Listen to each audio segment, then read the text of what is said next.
Right, so you look at the state of Israeli politics some days and think it can't possibly get more brazen, can it? And then you realise to yourself, well, they always manage, don't they? And to prove that point, take a lawmaker sitting in a Knesset committee and saying Palestinians who burning rubbish, should be shot or bombed now. And somehow the people in the room don't flinch, they agree. They treat it like a policy point, not a proposal for killing civilians over making a waste fire. And then you realise again that the occupation doesn't bother with pretence anymore, does it? It creates the conditions where waste piles up, where people have no safe way to dispose of it, and then calls for survival behaviour terrorism. It's a whole structure telling on itself in one moment, isn't it? Destroy the infrastructure, criminalise the consequences, and then claim it's all security. You know exactly what you're looking at here, don't you? We've seen it all before. Israeli depravity is being shouted from the rooftops once again, and I suppose the guy shouting about it is probably in the running to compete in Eurovision now as well. Right, so you watch what has unfolded in the Knesset this week, and what came out of that committee room was not a slip, not an overheated remark, not a one-off eruption of extremism. It functioned as a statement of intent. Zvi Sukkot is the chap in question here, one of Itamar Ben-Gvir's lot, one of his fellow Jewish power politicians, renowned for holding extremist positions as they are, if we can put it politely. And he sits on a parliamentary committee hearing a discussion on waste burning, and says Palestinians who burn rubbish should be killed, shot, bombed, take your pick. And the people in the room whose job it is to moderate or restrain that kind of talk, they don't push back, do they? They nod, they agree, they normalise it. And that's the bigger story, of course, not the outburst. We've probably become used to the filth that comes out of some Israeli politicians' mouths, but the agreement. And if you want to know why this matters, it's because you can see the entire apparatus of the occupation in a single exchange here. You can see how the policy is built. You can see how civilian behaviour becomes securitized. You can see how the far right in Israel is no longer a fringe, but the literal gravitational force pulling the whole of Netanyahu's coalition into a posture where Palestinians are treated as a problem to be managed, not a population with rights. And the fact it happened in a committee discussing environmental matters doesn't soften it either, it sharpens it. Because it shows how deeply the logic has seeped into general governance. There's no room in this system where Palestinians are not viewed through the lens of threat. Even waste disposal now has become a battlefield. And the thing that always happens with these moments is that the political class pretend it's fine because no one actually ordered the army to carry out what was proposed. But you know the trick. You don't need instructions when the political culture tolerates this rhetoric. When you get lawmakers arguing in a room designed for legislation that burning rubbish, a mundane act, an everyday act, a literal act of survival as is becoming in Gaza as they enter winter, and many people there lack shelter, constitutes terrorism. You're laying the groundwork for lethal enforcement down the line, because if the language stands, the policy can follow.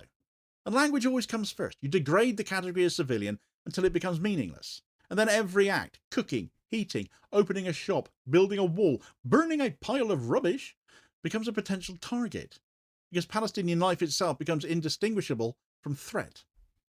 But to understand why the rhetoric is so corrosive, you have to look at why waste burning is happening at all. Palestinians don't burn rubbish because they enjoy the smoke or get a kick out of rubbishing notions of climate change and would rather do this than recycle. Yes, Gazans recycling right now, such priorities. They burn waste because waste disposal systems are compromised by the occupation. They burn it because refuse trucks can't always reach their villages. They burn it because landfill access gets restricted to them. Fuel supplies limited. Municipal budgets are throttled by dependency on an authority whose power is undermined at every stage. Burning waste is what communities do when they have no functioning infrastructure. And they have no functioning infrastructure because the power controlling the territory chooses not to allow it. So when Sukkot says Palestinians should be shot for burning rubbish, he's effectively saying Palestinians should be punished for the structural conditions Israel itself is maintaining. And that's why this belongs in a larger story, because it's the same logic that plays out in Gaza under winter conditions that no civilian population would survive without improvisation. But the aforementioned points largely can be said to apply to the West Bank in relation to landfill sites and garbage trucks and all that sort of thing. Gaza has lost nearly all of its energy infrastructure. Fuel barely enters. Electricity is sporadic or absent. Tens of thousands of people are sleeping in tents or half-collapsed buildings. Rain is coming through plastic sheets. Children are shivering through the night. And when aid agencies describe families burning rubbish and scrap wood to cook food or keep warm, they're not describing a cultural custom, are they? They're describing a forced adaptation in a place where the basic materials of survival are absent because the occupying power restricts them. Haaretz indicates that the waste burning cases being discussed were in the West Bank, as mentioned a moment ago. But the rhetoric used in the committee, labelling waste burning as terrorism, naturally bleeds across the occupied territories when the same behaviour is taking place in Gaza as a survival method. The logic travels, it shapes policy, it enters the bloodstream of a government that already treats Palestinian suffering as an acceptable cost of its own political manoeuvring. And it tells you very clearly that there is no distinction left in the governing ideology between Palestinian survival and Palestinian resistance. Everything gets flattened into the category of threat because the political system functions as if it needs it that way, the government never wants to acknowledge. And you can see how far the rhetoric has travelled because a cabinet minister, the Minister for Environmental Protection, Idit Silman, a member of Netanyahu's Likud party in that meeting as well, as you would imagine, agreed with Sukkot. You don't get ministers agreeing with unlawful killing proposals unless something inside the government has shifted. And the shift's obvious. The coalition no longer feels any need to perform restraint. Even the pretence of humanitarian obligation has thinned. No one in that room said, we can't kill civilians for burning rubbish. No one said, this violates international law. No one said, this is not how a democracy behaves. And silence is not neutrality. Silence is assent. When the room does not push back, when it all seems to be in agreement, the system signals that the suggestion belongs inside the realm of the possible, the acceptable. So let's get this right here. This is not some matter of rhetorical excess. Under the law, an occupying power has a duty to protect the population it controls. That includes waste management, sanitation, fuel supply, and general public welfare. That means if fires are burning because rubbish is piling up, the responsibility is on the occupying authority, not the people trying to cope with the consequences. What Sukkot proposes is the inversion of that obligation. Instead of ensuring safe disposal, you criminalise the unsafe disposal you created. Instead of supporting the municipal systems, you punish the improvisation caused by their absence. It's a complete collapse of legal responsibility, all being dressed up, yet again, in the name of Israel's national security. And that brings us back to the pattern that keeps revealing itself over and over. Israel restricts the infrastructure. Palestinians adjust to that. Israel declares the adjustment a threat. It's the same with construction. It's the same with agriculture. It's the same with water or electricity or just general movement. The occupation forces Palestinians into precarious behaviours and then treats those behaviours as provocations. And the reason the pattern never breaks is because the logic is baked in. The occupation is not designed to administer universal rights. It's designed to administer control. And control works best when the population is kept in a state of dependency and blame. Now, you could say Sukkot is just one voice in a system too complex to pin on a single man, but that misses the political moment. This is a coalition where far-right parties have leverage, parties he belongs to. This is a government that depends on the votes of lawmakers who openly believe Palestinians should be removed from their land. This is a cabinet that's shown it will align with extremist partners.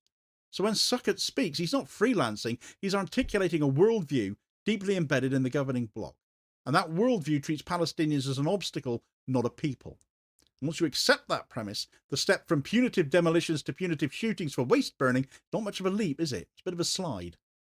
And the wider population sees this. They see the state talking about killing people for burning waste at the same time Gaza is going through a winter that no human being could endure without exactly that kind of improvisation.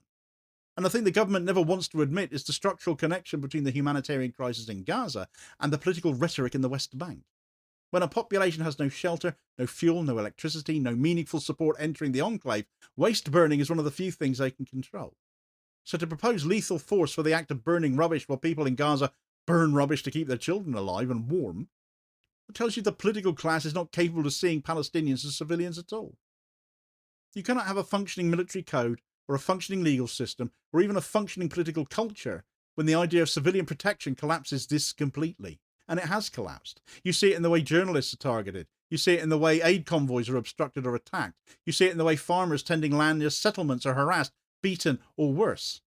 Palestinian civilian life is routinely treated as suspicious. And what the committee discussion shows is that the political class is no longer trying to separate legitimate civilian behaviour from hostile acts.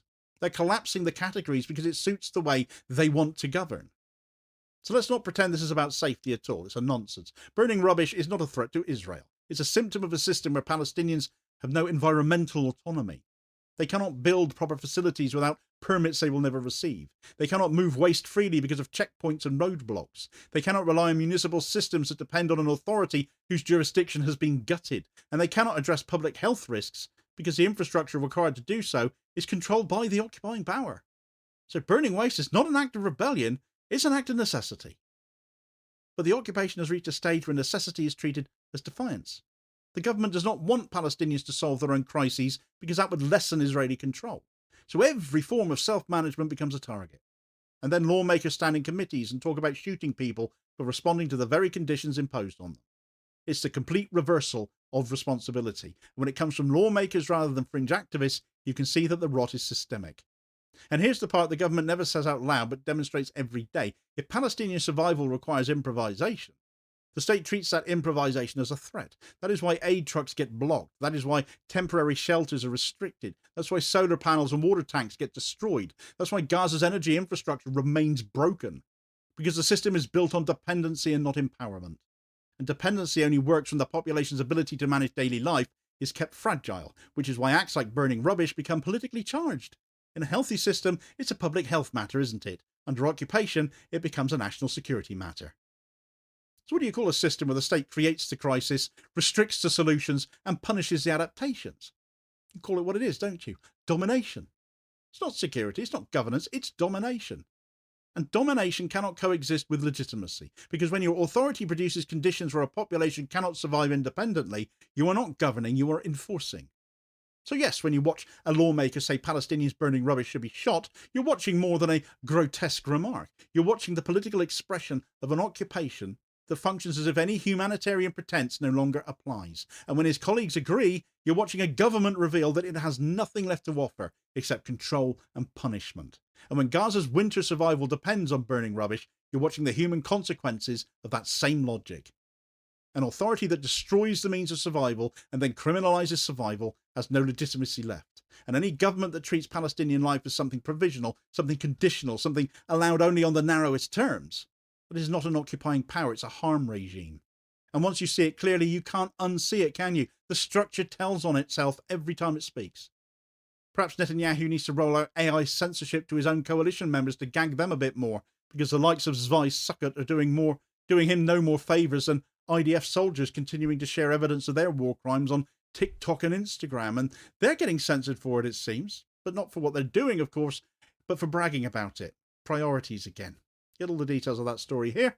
Please do also hit like, share and subscribe if you haven't done so already, so as to ensure you don't miss out on all new daily content, as well as spreading the word and helping to support the channel at the same time, which is very much appreciated. Holding power to account for ordinary working class people. And I'll hopefully catch you on the next one.